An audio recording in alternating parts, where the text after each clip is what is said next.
Oke, assalamualaikum warahmatullahi wabarakatuh. Anak-anak semua yang saya hormati, kita ketemu lagi dalam pembelajaran pendidikan agama Islam. Kali ini kita akan membahas tentang sikap tawadhu atau rendah hati, hemat dan hidup sederhana. Namun sebelumnya mari kita awali pertemuan hari ini dengan membaca surat Al-Fatihah. Al-Fatihah. A'udzubillahiminasyaitonirrajim. Bismillahirrahmanirrahim. Alhamdulillahirabbil alamin. Iyyaka na'budu wa iyyaka nasta'in. Ihdinas siratal mustaqim. Shiratal ladzina an'amta 'alaihim.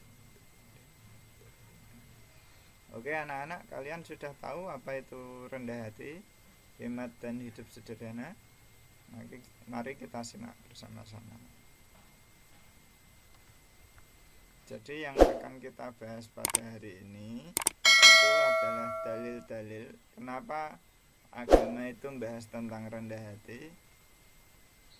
Ternyata dalam Al-Quran itu ada ayat-ayat yang menjelaskan tentang perilaku rendah hati, hemat dan juga hidup sederhana. Maknanya seperti apa serta penerapan dalam kehidupan keseharian kita itu seperti apa, mari kita simak bersama. Jadi membahas tentang perilaku rendah hati, hemat dan hidup sederhana itu tidak bisa terlepas dari surat Al-Furqan ayat 63 dan juga surat Al-Isra ayat 26-27 serta beberapa hadis yang lain. Ini contoh-contohnya, contoh bacaan nanti kita bahas di pertemuan tatap muka. Nah, ini satu ayat dari surat Al-Furqan, yaitu ayat yang ke-63. Bismillahirrahmanirrahim. Wa ibadur rahmanil ladzina yamshuna 'alal ardi haunan wa idza khatabahumul jahiluna qalu salama. Silakan anak-anak dibaca dulu.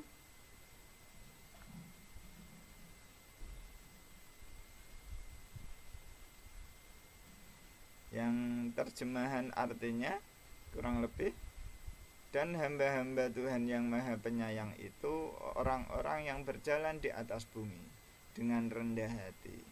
Dan apabila orang-orang jahil menyapa mereka, mereka mengucapkan kata-kata yang mengandung keselamatan.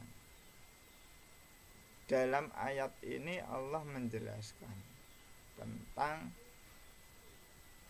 perilaku orang-orang yang menjadi hamba Tuhan, menjadi kawulane Gusti Allah. Gusti Allah yang maha penyayang itu, maka hamba-hambanya juga berperilaku dengan rendah hati. Kebalikan dari rendah hati apa? Sikap sombong. Ayat selanjutnya bagaimana? Ada surat Al-Isra ayat 26. Bismillahirrahmanirrahim. Wa atidal qurba haqqahu wal miskina wa ibnas sabili wa la tubadzir tabdzira. Innal mubadzirina kanu ikhwana syayatin wa kana syaitanu li rabbih kafura. Silakan dibaca dulu anak-anak.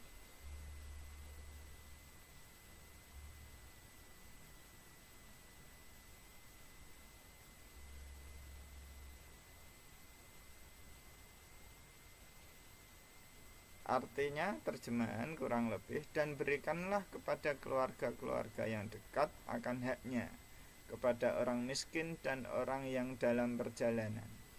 Dan janganlah kamu menghambur-hamburkan hartamu secara boros, karena sesungguhnya pemboros-pemboros itu adalah saudara-saudara setan, dan setan itu sangat ingkar kepada Tuhannya. Tentu kita nggak pengen menjadi temannya setan, ya kan? Maka jangan jadi anak yang boros. Kandungan ayat-ayat tersebut antara lain, satu, dalam surat Al-Furqan disebutkan kita tidak boleh berperilaku sombong sehingga meremehkan orang lain. Bahkan dalam hazanah pesantren diketahui bahwa ketika ada orang yang merasa lebih baik dari orang lain itu sombong, ataupun ketika orang itu merasa bahwa ada orang lain yang lebih buruk darinya, itu sudah dimasukkan ke dalam kategori sebuah kesombongan. Maka kita perlu hati-hati. Dengan kita bersikap rendah hati, maka Allah akan memuliakan kita, karena Allah suka terhadap orang-orang yang bersikap rendah hati. Di surat Al-Isra apa yang dapat kita pelajari? Allah memerintahkan kita untuk mengasihi para kerabat, orang miskin, dan juga ibnu sabil. Dan selanjutnya Allah melarang kita untuk berperilaku boros, berlebih-lebihan, karena hal itu tidak disukai oleh Allah. Bahkan tadi disebutkan bahwa orang yang boros itu adalah saudaranya setan. Sementara setan itu sangat ingkar kepada Tuhannya. Tentu kita nggak pengen ketika kita termasuk menjadi golongan orang-orang yang ingkar kepada Tuhan kita. Maka jangan kita ikut-ikutan berperilaku boros. Kita banyak ada hadis-hadis yang lain yang juga menjelaskan tentang kesombongan dan perintah untuk himbauan untuk berperilaku sederhana, hemat. Pengertiannya rendah hati itu menghormati, tidak sombong. Contohnya tidak sombong saat mendapat pujian, ataupun tidak dipuji pun kadang orang bisa berbuat sombong. Cuman bagaimana kita menata hati kita? Kita dipuji tidak sombong, dihina tidak merasa marah. Itu yang harus jadi perilaku kita. Kalau kalian merasa bahwa kalian itu lebih baik, pantas mendapat pujian, maka hati-hati, itu sudah indikasi awal kalian terkena sifat sombong. Nah, sementara sombong itu nanti akan memunculkan perilaku yang boros. Kenapa? Kadang kita hanya menuruti keinginan kita, gaya hidup kita. Saya ini anaknya orang kaya kok, masa HP-nya kayak gini. Ya, akhirnya menuruti keinginan itu membuat kita bersikap tidak hemat dan tidak bisa berperilaku menerapkan hidup yang sederhana. Karena hemat itu artinya berhati-hati, tidak boros, tidak berlebihan. Meskipun orang itu mampu, kadang karena kita mampu itu akhirnya cara Jawane diujo, dipuas-puaske. Padahal itu enggak baik. Oh, sakarepku, duit-duitku dhewe. Bukan masalah sakarepku, karena itu nanti sikap.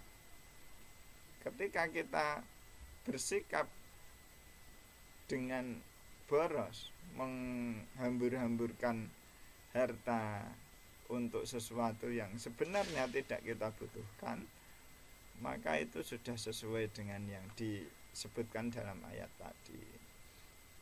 Simak gambar ini. Kita untuk tidak bersikap boros harus bisa membedakan mana yang sifatnya kebutuhan, mana yang sifatnya hanya keinginan. Kalian bisa perhatikan dalam gambar itu. Beberapa hal yang memang harus dipenuhi dalam kehidupan kita. Ada hal-hal yang jika tidak kita penuhi pun tidak masalah. Artinya kamu masih bisa hidup dengan layak.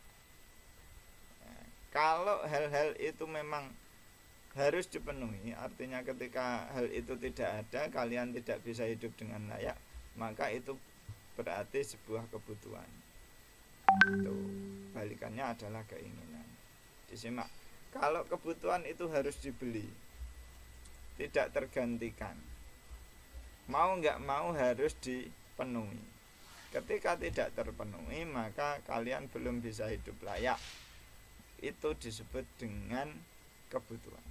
Sementara keinginan itu adalah sesuatu yang di luar itu, yang melebihi dari sebuah kebutuhan. Orang itu butuh pakaian, iya, tapi butuhnya berapa helai? Katakanlah orang butuh pakaian itu 5 helai. Berarti yang ke-6, 7, 8 dan seterusnya itu adalah keinginan, sebuah kemewahan. Maka harus kalian pertimbangkan mana yang sifatnya kebutuhan, mana yang hanya keinginan. Orang itu butuh dengan adanya HP, alat komunikasi. Tapi HP seperti apa toh yang jadi kebutuhan? Apakah harus yang harganya di atas 3 juta dan seterusnya? Maka kita harus pertimbangkan itu. Ini hanya kebutuhan, ini hanya keinginan. Perlu nggak untuk kita penuhi? Nah, seperti itu. Jangan sampai kayak yang ini. Dia punya keinginan pengen beli mobil, sampai kebutuhannya nggak dipenuhi. Kebutuhannya apa? Dia nggak pakai pakaian. Padahal pakaian itu adalah sebuah kebutuhan. Ini cuma contoh saja. Semoga dengan kalian belajar hari ini bisa memilih mana yang prioritas, mana yang lebih perlu untuk saya penuhi dulu. Kebutuhan saya yang mana, yang sifatnya hanya keinginan saya yang mana. Itu saja anak-anak. Jika ada pertanyaan nanti bisa disampaikan melalui grup WhatsApp kita. Terima kasih. Kita akhiri dengan membaca hamdalah. Alhamdulillahirabbil alamin. Assalamualaikum warahmatullahi wabarakatuh.